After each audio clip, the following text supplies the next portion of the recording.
सुनहरे गोबर की कहानी। एक बार की बात है, किसी शहर में एक बड़े से पेड़ पर एक पक्षी रहता था जिसका नाम था सिंदूक। सबसे चौंकने वाली बात यह थी कि उस पक्षी का मल सोने में बदल जाता था। यह बात किसी को भी पता नहीं थी। एक बार उस पेड़ के नीचे से एक शिकारी गुजर रहा था। शिकारी उस पेड़ के नीचे आराम करने के लिए ठहरा। वो आराम कर ही रहा था कि इतने में सिंदूक पक्षी ने उसके सामने मल त्याग कर दिया। जैसे ही पक्षी का मल जमीन पर पड़ा, वो सोने में बदल गया। यह देखते ही शिकारी बहुत खुश हुआ और उसने उस शिकारी को पकड़ने के लिए जाल बिछाया। सिंदूक जाल में फंस गया और शिकारी उसे अपने घर ले आया। पिंजरे में बंद सिंदूक को देखते शिकारी को चिंता सताने लगी कि अगर राजा को इसके बारे में पता चला तो वो न सिर्फ सिंदूक को दरबार में पेश करने को कहेंगे, बल्कि मुझे भी सजा देंगे।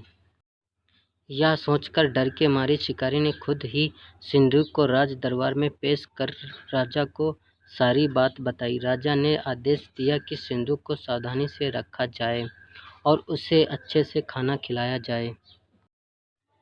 ये सब सुनने के बाद मंत्री ने राजा को कहा, आप इस बेवकूफ़ शिकारी की बात पर भरोसा मत कीजिए। कभी ऐसा होता है क्या कि कोई पक्षी सोने का मल त्याग करे? इसीलिए अच्छा होगा कि इसे आज़ाद कराने का आदेश दें। मंत्री की बात सुनकर राजा ने चिड़िया को आज़ाद कराने का आदेश दिया।